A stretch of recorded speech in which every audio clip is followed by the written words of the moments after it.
Bonjour à tous et bienvenue sur Crypto Signal. Alors aujourd'hui on va essayer de faire une vidéo de moins de 20 minutes, donc on va tracer un petit peu, j'ai pas mal de choses à dire, donc du coup on va parler aujourd'hui du BTC, on va parler du Terra Luna et on va parler de l'inflation et des marchés traditionnels. On va essayer d'aller vite, donc ici le prix du BTC, vous voyez qu'on perd pas pour le moment ce support qu'on a eu sur cet été, plus la première correction de la fin de l'année, et donc ça c'est ce que je dis souvent, si vous avez ici quelque chose qui ressemble à un rectangle, là, ça c'est un rectangle, il ne nous manque plus que cette droite là pour former un rectangle, la plus grande probabilité elle est de former tout simplement un rectangle, donc tant qu'on n'a pas cassé ici ce plus bas là, la plus grande probabilité est à la hausse et au retour ici en haut de ce range, c'est une probabilité, ça ne veut pas dire que ça va se passer, donc du coup je vous parle ici de probabilité prépondérante, il faut bien comprendre ici la différence entre un scénario dont je suis sûr, et ça n'est jamais le cas,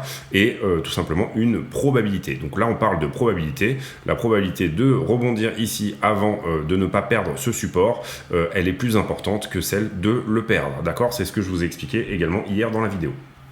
Ensuite, ici, si j'avais une forme de triangle, je vous dirais, on a ici un triangle, donc la probabilité, elle est plus importante d'aller dans le triangle. La structure, grande structure, elle est sous forme de rectangle, elle n'est pas sous forme de triangle, ok? Donc du coup, là, il faut comprendre que la probabilité la plus forte, elle est de repartir en haut. Ici, tout ça, en fait, tout ce qui se passe là-dedans, c'est un mouvement qui est dans une time frame différente. Donc pour le moment, on peut analyser ce mouvement aussi, on peut chercher des time frames plus petites, mais en termes d'investissement dans la time frame la plus grande, la probabilité, c'est un rectangle, ok? Donc un range, certains appelleront ça un range. Moi, je vous donnerais plutôt l'idée d'une running flat qui a légèrement ici dépassé sa racine, ou d'une expanding qui n'atteint pas ces niveaux des 1.272, ok? C'est mon scénario, encore une fois. Donc là, on a fait l'action de prix. Maintenant, on va passer sur les news. Il n'y a pas grand-chose sur les news, sincèrement, donc on va passer assez rapidement. Il n'y a pas de news réellement crypto, etc. Il n'y a pas vraiment de news non plus sur MarketWatch. Par contre, aujourd'hui, on a Biden qui va parler de l'inflation. Qu'est-ce que nous dit Biden? En fait, il nous raconte qu'il va faire très attention à tout ce qui est coût du gaz, etc. Il va faire attention à tout ce qui est le prix de la vie de tous les jours pour les familles américaines, tout simplement en augmentant l'action sociale, etc. et tout ça. Et il va faire très attention au déficit, c'est-à-dire qu'il va augmenter les taxes. À chaque fois que Biden augmente les taxes, on a assez souvent un petit mouvement qui se fait vers BTC de la part des grosses baleines. Donc c'est ce qu'on va aller voir ici sur, est-ce que ça pourrait nous donner ici des grosses baleines qui achètent plus de BTC pour peut-être passer un petit peu sous les radars, ou en tout cas se hedger d'un éventuel, mouvement un peu trop socialisant aux États-Unis. C'est une possibilité, c'est ce qu'on va aller voir maintenant sur Glassnode. Glassnode, ici on est sur le réserve risque qui est toujours au plus bas, ça je vous l'ai souvent expliqué, ça marque un début de bottom, en tout cas assez souvent, vous voyez quand on est dans la zone verte, ça veut dire que ça marque un début de bottom. C'est quoi le réserve risque? C'est tout simplement, est-ce que au prix actuel, je prends un grand risque en achetant du BTC pour les acteurs. Ici, la dormance qui pareil est dans sa zone verte aussi, donc ça sous-entend qu'on aurait potentiellement ici un bottom atteint. Vous comprendrez qu'on peut aller tout en bas de la zone verte, et ça veut dire des variations de prix qui sont de l'ordre de plus de 30%, voire 50%. Donc à partir de là, on sait qu'on est proche d'un bottom, mais on ne sait pas de combien il faudra descendre en plus pour atteindre ce bottom. Ici, on est sur l'accumulation trend score, c'est-à-dire le score d'accumulation par les acteurs sur BTC, que ce soit les petits ou les grands. On est sur un score de 0,32, donc ça, c'est pas énorme en termes d'accumulation. Actuellement, on n'est pas sur un gros score d'accumulation, bien entendu, puisque le marché est dans la peur. Ensuite, on va aller regarder ici également le Unrealized Profit and Loss, et vous voyez qu'on rentre ici dans la peur. Là, on est dans la zone orange, c'est-à-dire Hope and Fear, on rentre dans la peur. Ensuite, on va regarder le Net Realized Profit and Loss, et là, à l'inverse, pas à l'inverse du tout d'ailleurs, on voit que hier, on a eu une capitulation, un épisode de capitulation assez important, qui, pour moi, s'apparente au premier mouvement ici en termes qu'on avait eu sur cet été. Est-ce que ça veut dire qu'on va dessiner la même structure que ce qu'on a fait cet été? Absolument pas. Ça veut simplement dire qu'on atteint des niveaux où les gens vendent à perte et où le marché est réellement en train de faire un transfert de valeur, puisque en face de chaque vendeur, il y a un acheteur. Un transfert de valeur de qui vers qui, c'est ce qu'on va aller voir ici sur les adresses à plus de 10 000 bitcoins qui sont les baleines à boss. Et ici, on a une légère diminution sur ces adresses-là. Hier, là, je vous parle de de la journée d'hier. On passe de 95 baleines à 94, donc ça sous-entend à dire que les grosses baleines n'accumulent pas. Ici par contre sur les 1000 bitcoins, on est sur une distribution aussi, donc le nombre d'adresses diminue, ça veut dire que ces adresses sont vendeuses, et pour les adresses à plus de 100 bitcoins, légère augmentation ici, donc on a les 100 on passe de 56 à 66, donc c'est pas énorme, plus 10 adresses, et les adresses à plus de 10 bitcoins qui sont en diminution ici. Donc qui achète ici ce dip? Ben, soit ce sont les exchanges qui vous liquident et qui récupèrent des BTC, donc les market makers, etc. Soit tout simplement ce sont les plus de 1 BTC, c'est ce qu'on va aller regarder ici. Les plus de 1 BTC sont en augmentation constante, donc effectivement ils achètent ce dip. Les plus de 0,1 BTC achètent ce dip également, et les plus des 0,01 BTC achètent également ce dip. Donc là on a une trend, vous voyez que cette trend elle tient depuis très longtemps. Hop. C'est une trend globale sur Bitcoin qui sous-entend que Bitcoin a relativement quand même, une sorte de... n'est pas malade, quoi, c'est ça que je veux dire. C'est-à-dire que les adresses à 0,01, les adresses à 1 Bitcoin et les adresses à... oui, là, on a les 1 Bitcoin, sont en constante augmentation. À part ici sur ce dip de cet été, vous voyez, on a été vendeur, et à part sur ce dip-là, qui était la capitulation de 2018, les adresses à plus de 1 Bitcoin sont en constante accumulation ici sur Bitcoin. Ici, vous le voyez aussi, les adresses à plus de 10 000 Bitcoin, vous comprendrez qu'on est sur une courbe qui est en train ici de reprendre du poil de la bête, mais sur la totalité de l'histoire de Bitcoin, Bitcoin étant de plus en plus cher, ça paraît aussi bien entendu tout à fait normal et tout à fait sain également que ces gens-là distribuent au 1 Bitcoin. Pour l'instant, je vois pas de sell-off majeur sur les 10 000 Bitcoin, et j'aurais pensé que c'était plus le cas. Je vois un sell-off majeur quand même sur les 1000 Bitcoin. Ici, non pardon, c'était pas les 1000, c'était les 100 Bitcoin. Non, même pas. Je vois que toutes ces adresses ici, finalement, latéralisent sur ce dip, malgré une action de prix qui est très baissière. Alors là, par contre, j'étais bloqué au 19 avril. Malgré une action de prix qui est très baissière, vous voyez que c'était les 1000, je crois. Oui, les 1000, voilà. Les 1000 capitulent un petit peu ici donc sur ce qu'il est en train de se passer. 1000 bitcoins, ça fait une valeur ici de 40 millions de dollars en bitcoin par adresse. Donc c'est quand même des gens qui ont un petit peu de l'argent. Sur les 10 000 bitcoins, on est plutôt ici en accumulation. Est-ce que le discours de Biden va relancer dans l'autre sens ces choses-là? Eh ben, c'est une possibilité, je n'en sais rien, mais c'est une possibilité. Ensuite, on a notre ami la baleine à bosse numéro 3, dont j'aime bien suivre les accumulations, qui ici vient de racheter 1000 BTC au prix de 36 000 dollars. Donc non, il n'y a pas de réaccumulation ici sur les 30 000 pour cette adresse-là. C'était on avait déjà analysé cette transaction. Donc globalement, ça veut dire un marché qui est dans la peur, y compris pour les gros, d'accord? C'est aussi le principe d'une capitulation. On va maintenant faire le sentiment. Carnet d'ordre, vous le voyez ici. Carnet d'ordre qui est plutôt bien rempli à l'achat, mais pas tellement depuis ce rebond. On n'a pas beaucoup de nouveaux ordres ici qui sont insérés. Est-ce que ces ordres sont importants? 161 bitcoins, 35 bitcoins, 129 bitcoins. Oui, quand même 127 bitcoins, 375 bitcoins ici à 30 000 dollars. Voilà, potentiellement si on dip, on aura des velléités d'achat ici autour des 30 000 dollars. Les grosses velléités d'achat, elles sont ici. Tout le monde veut acheter ici plutôt à 29 000. Voilà, là on a une grosse barre d'achat. À la vente, vous voyez qu'on n'a rien. Là, concrètement, plus personne veut vendre dans ces zones de prix-là. Les gens vendent au spot, ou alors quand ils ont voilà, des grosses peurs, etc., les gens vendent au spot, mais ils ne vendent que très peu sur les rebonds.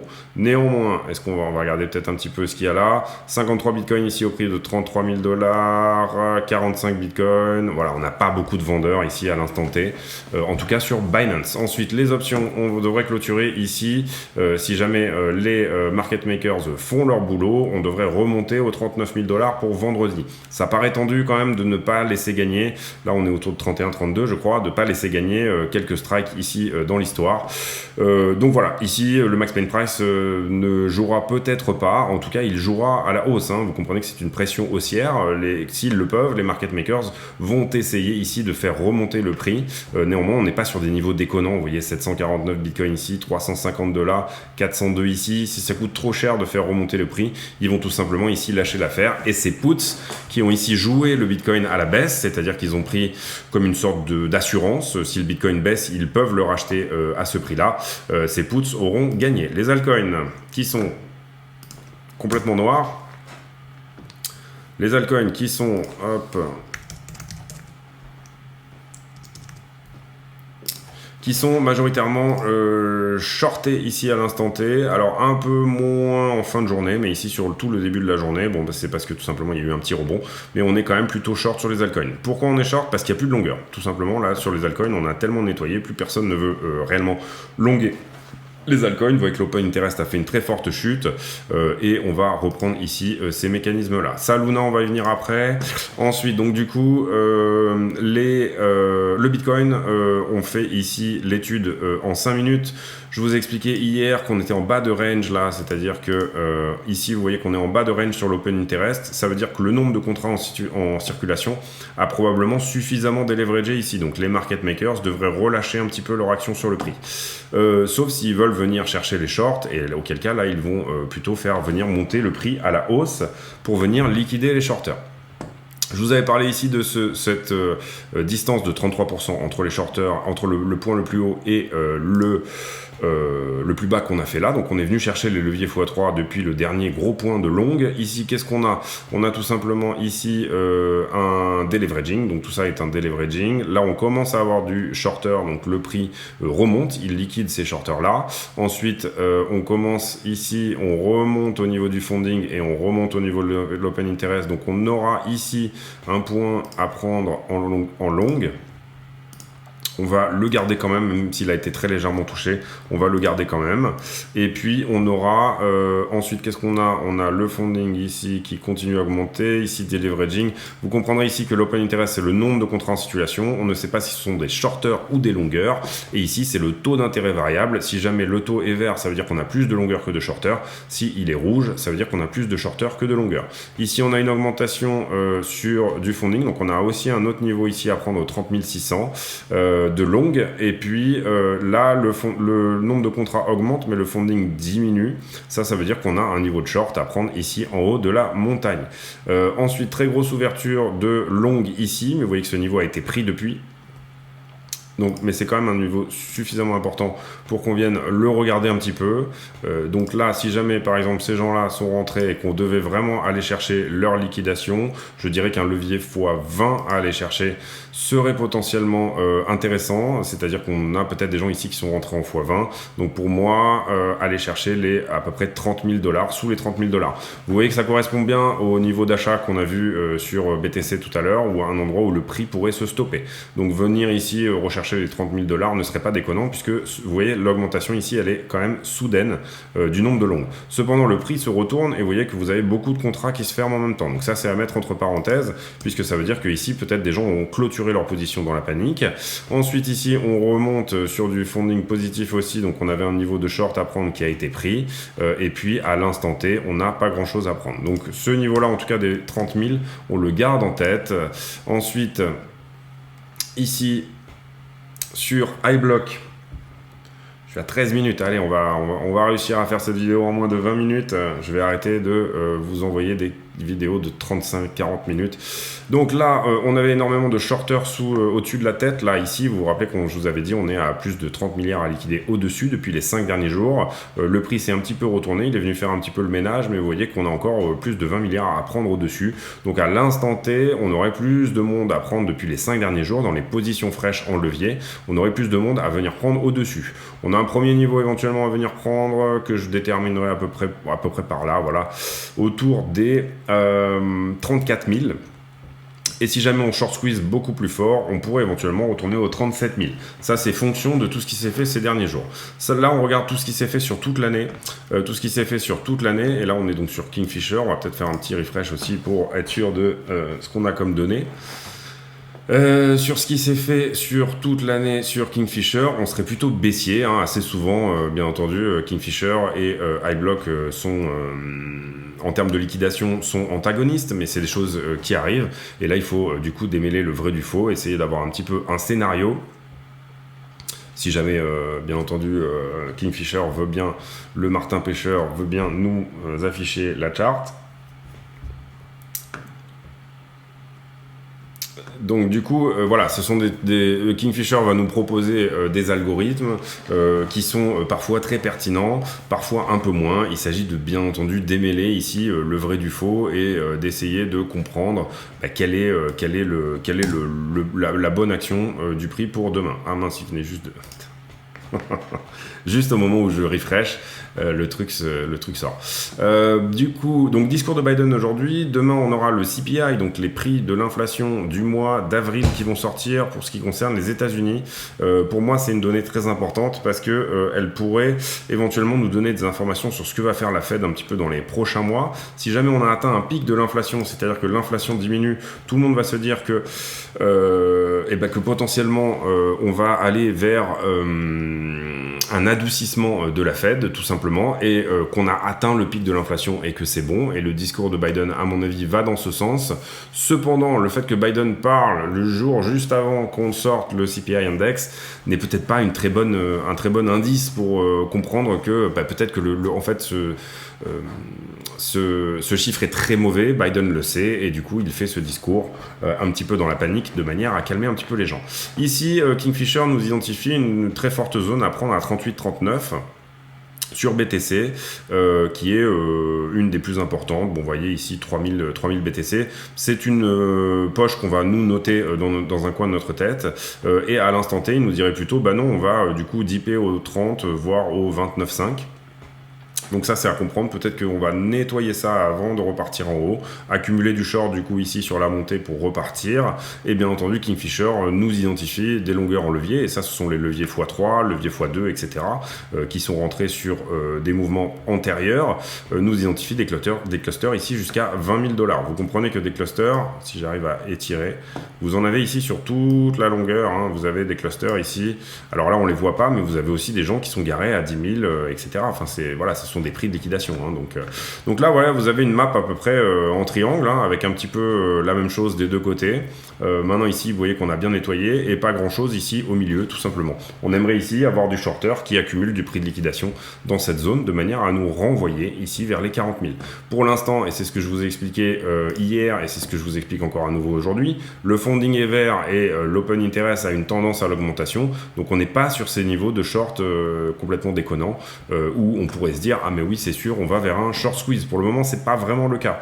Cependant, si plus personne ici parce que les niveaux de long ne sont pas non plus déconnants, et qu'ici on est en bas de range, mais qu'on n'est pas sur des niveaux de long complètement incroyables, et si la liquidité, il y en a plus que au-dessus, ça pourrait être dans l'idée éventuellement du marché que d'aller visiter ces prix-là. On a fait le point sur BTC en 17 minutes. On va faire un point sur Luna en 3 minutes. Point sur Luna. Qu'est-ce qui se passe sur Luna ? Je ne vais pas expliquer le fonctionnement de Luna, mais globalement, Luna est une blockchain sur laquelle il y a un stablecoin algorithmique qui s'appelle UST. Comment ça marche ? Tout simplement, si jamais vous achetez un UST, donc un stablecoin, un de leurs stablecoins, vous achetez un UST, eh bien, vous burnez $1 de Luna. Donc le Luna, lui, a une pression haussière, d'accord ? Ce qui s'est passé là dernièrement, c'est que tout simplement, beaucoup de gens sont sortis de l'UST à cause notamment d'un mécanisme qui a eu trait à un gros trade qui a été lancé en vue, à mon avis, d'une manipulation. C'est-à-dire que la même personne a sorti 382 millions de dollars de l'UST en même temps et il a ouvert un énorme short sur Luna, ce qui est plutôt intéressant comme mécanisme. Enfin, tout à fait. Quand vous avez la capacité quand vous avez tellement d'argent que vous avez la capacité d'être... Pardon, excusez-moi, j'ai allumé un truc. C'est le truc qui me masse les pieds. Que je viens d'allumer, excusez-moi. Donc du coup, quand vous avez la capacité ici de faire ce type de trade dynamique, et bien entendu, vous le faites. Le marché des cryptos n'est pas régulé, donc du coup, ça permet de faire ce genre de choses. Ici, du coup, ça a créé un petit peu la panique sur Luna et beaucoup de gens ici sont du coup sortis de l'UST en même temps. Qu'est-ce que ça a provoqué comme problème ? Tout simplement, ça a un petit peu décorrélé la parité de l'UST avec le dollar. Tout simplement parce que Luna n'était pas capable de suivre et théoriquement, il y a un autre, et là je vous montre l'UST par rapport à l'USDT, théoriquement, il y a un autre mécanisme qui se fait qui sont que il y a des traders d'arbitrage ou des robots d'arbitrage Et là, je vous montre la perte de la parité. Vous voyez qu'ici, on était au 1$ quasiment parfaitement, à part des petites... ici, en mai, on avait eu des petits zigouigouis autour des 98, etc. Là, on commence à perdre un petit peu ce niveau de parité. Tout d'un coup, tout le monde sort de l'UST. Et le problème, c'est que les arbitreurs, il n'y en a pas suffisamment. Et il n'y en a pas suffisamment qui sont intéressés par ce trade-là. Et donc, du coup, on arrive à des niveaux qui sont ici à quasiment 0,60 sur Binance. 0,60, vous comprenez que les gens qui sont dans l'UST, le problème s'auto-nourrit de lui-même, puisque les gens qui sont dans l'UST voient leur valeur portefeuille diminuer de 40%, alors que théoriquement, ils pensaient être en stablecoin. D'accord ? Ici, moi, hier soir, et je l'ai expliqué sur le Discord, j'ai lancé un trade d'arbitrage, c'est-à-dire que j'ai acheté à 0,66 et j'ai revendu à 0,90. 0,90, ça doit être par là, voilà. Donc, j'ai fait 30% ici sur ce trade d'arbitrage algorithmique, qui était tout simplement de dire, bah là, moi, je suis acheteur, parce que... Ah, il y a mon fiston qui est là. Ouais, attendez, 2 petites secondes. Excusez-moi. Donc du coup, j'ai lancé ce trade d'arbitrage sur lequel il est très facile de prendre une trentaine de pourcents. J'ai pas attendu la parité réelle ou j'ai pas attendu. J'ai dit bon bah je prends des profits à 0,90. Donc du coup j'ai acheté de l'UST et que j'ai revendu contre de l'USDT une fois que ça avait pris 30%. Ces trades sont sans risque, donc enfin sans risque théorique. Ça peut durer, mais théoriquement, algorithmiquement, l'UST est censé revenir en permanence à la parité. En tout cas jusqu'à ce qu'il y ait plus d'UST en circulation. De toute manière, enfin voilà, c'est un peu ça l'idée si vous voulez. Et donc du coup, ça a créé une pression haussière sur Luna parce que tous les gens qui ont fait ce trade d'arbitrage ici ont été demandeurs d'UST au même moment, ce qui a burné du Luna. Donc en même temps, j'ai ouvert un long sur Luna pour pouvoir prendre un profit en plus dessus aussi, d'accord ? Donc l'idée ici, vous le comprenez, c'est tout simplement de comprendre les mécaniques de ce type d'algorithme. Comme ça, si jamais dans le futur, vous voyez que des choses comme ça se passent, eh bien vous pourrez intervenir aussi. Le trade sur UST, USDT était très safe. Celui sur Luna était un peu plus, olé olé, puisque vous aviez des gens en même temps qui vendaient leur Luna dans la panique, puisque Luna avait baissé. Donc du coup, vous aviez en même temps des gens, puisque Luna avait baissé quand ici, en fait, on burnait de l'UST. Quand on burnait de l'UST ici en valeur dollar, Luna était logiquement soumis à une pression baissière. Ici, Do Kwon, donc le fondateur de Luna, avait acheté du coup avait acheté 3 milliards de Bitcoin pour pallier à ce type de problème. Personnellement, avant que Do Kwon fasse ça, j'étais pas fan du projet Luna parce que je trouvais que c'était un Ponzi et que c'était justement risqué que ce type de comportement. J'avais d'ailleurs fait une vidéo là-dessus à l'époque où j'avais analysé Luna et je trouvais que c'était quand même risqué si jamais tout le monde sortait du Luna ici au même moment. Néanmoins, que ce soit backé par du Bitcoin, je trouvais que l'idée était géniale. Ils ont sorti cette idée bien après. Et donc, du coup, en plus, Do Kwon a acheté finalement du BTC au spot au départ. Ensuite, il en a acheté OTC, donc over the counter. Mais du coup, ça créait effectivement ce mécanisme qui était intéressant pour protéger éventuellement la sortie du stablecoin. Je pense que Do Kwon, ici, a fait une erreur, c'est qu'il n'a pas fait ça suffisamment tôt. Et je pense que du coup ici la confiance est cassée pour les utilisateurs de l'UST puisque tout simplement vous n'êtes pas censé ici avoir un UST qui perd 40% de sa valeur. Le stablecoin c'est un stablecoin, il est censé rester au maximum à 2 quelques pourcents etc. Mais là comme tout le monde s'est fait peur, je ne pense pas que ce mouvement là soit fini. Donc du coup moi j'avais acheté du Luna à $60, je le garde parce que je pense que Luna reviendra à $60 et je pense pas que Luna va aux enfers ici. Mais c'est une possibilité. Donc du coup, effectivement, cet achat est risqué. Donc j'ai pas payé d'autres niveaux, j'ai juste rentré ce trade là ici pour pouvoir prendre un joli profit, à savoir une douzaine de pourcents et 30% sur Luna, mais sur l'UST, pardon. Mais vous comprenez ici que cette balance qui était de 70 000 BTC ici pour Luna, maintenant l'adresse est à 0 BTC. Alors est-ce qu'ils ont backé avec des prêts ? Est-ce que du coup ces adresses ont été envoyées vers d'autres smart contracts pour pouvoir backer d'autres achats par ailleurs, etc. Pour l'instant on ne sait pas puisque Do Kwon est un petit peu absent sur les réseaux à l'instant T. Est-ce que Do Kwon s'est barré avec la caisse ? C'est aussi une possibilité. On aura un petit peu les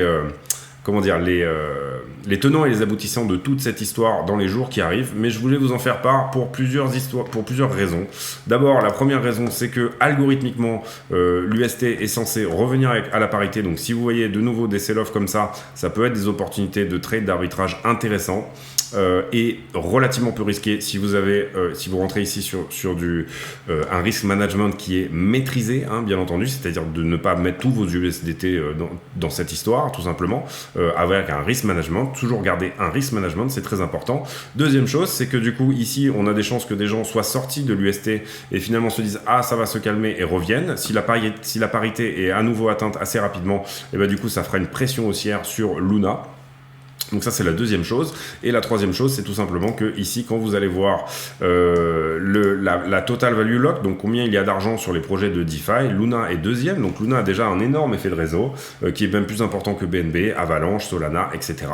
Et que ça, on ne peut pas leur enlever. Il y a déjà un effet de réseau. Il y a déjà 12,83 milliards qui sont stackés en UST chez Luna. Donc pour moi, ici à 30 $, ce projet est sous-évalué. Donc voilà, à présent la question que je me pose, c'est est-ce que je vais acheter ou pas du Luna à 30 $ ici, refaire un point de DCA sur Luna, c'est peut-être quelque chose que je vais faire. Du coup, éventuellement, j'en tiendrai informé les utilisateurs du Discord si jamais je le fais. Ici, vous comprendrez que sur donc Encore, qui était notamment le protocole duquel tout le monde est sorti, vous avez ici moins 42%, moins 43% sur Lido. Énormément de gens qui ont ici, qui sont sortis du projet. Je pense que le projet a dû perdre en market cap. On va pas aller ici faire toute l'analyse de Luna. Mais en tout cas, comprenez bien ici qu'il y a des jolis trades à prendre sur UST contre USDT. Alors, pas de levier, très important, parce que du coup, vous prenez un levier x10, il suffit d'une variation de 10%, les arbitreurs ne font pas leur travail, etc. Du coup, votre trade n'est plus sûr. Enfin, vous faites du levier si vous voulez, je ne suis pas votre papa, mais pour moi, voilà, c'est plutôt le genre de type de trade dans lequel il faut avoir un risque maîtrisé. Le risque reward est très bon, donc du coup, on peut mettre éventuellement un petit peu de valeur dessus, c'est-à-dire des pourcentages plus importants que son risk management habituel sur ce type de trade, puisque ce sont des trades d'arbitrage. Néanmoins, pour moi, pas de levier, parce que potentiellement, si vous étiez... à mon avis, d'ailleurs, il y a même des gens qui se sont fait un petit peu rect hier à cause du levier, parce que personne ne pensait que Luna pourrait aller à 0,66 USDT. Voilà pour moi, c'était pour vous expliquer ici un petit peu la situation sur Luna. Du coup, moi je suis rentré dessus et je suis assez content parce que j'avais loupé le train au départ et que pour moi c'était trop parabolique à chaque fois que je le regardais éventuellement pour rentrer. Donc du coup, je suis rentré ici à un très bon prix. Revenir ici et lisser mon prix à 45, pourquoi pas? C'est quelque chose que je suis en train ici, j'attends un petit peu de voir ce que nous dit Do Kwon sur Twitter, ce genre de choses. Est-ce que vraiment ce projet va continuer, ou alors est-ce que quelqu'un s'est barré avec la caisse sur cette histoire pour vraiment décider ou non de reprendre ici du Luna, excusez-moi. Donc du coup, voilà pour cette vidéo d'aujourd'hui. On a fait 27 minutes et j'en suis désolé, mais j'avais énormément de choses à dire pour aujourd'hui. Donc du coup, on essaiera de faire mieux la prochaine fois. J'espère que cette vidéo vous a plu. J'espère que voilà, vous allez ici comprendre un petit peu plus de choses, que ça peut vous aider. J'espère que vous allez suivre les conseils, surtout sur les histoires de risk management. C'est très important. Rejoignez-nous également sur le Discord pour voilà, discuter avec toute la communauté Crypto Signal. Si jamais vous avez réussi à regarder cette vidéo jusqu'à la fin, mettez en commentaire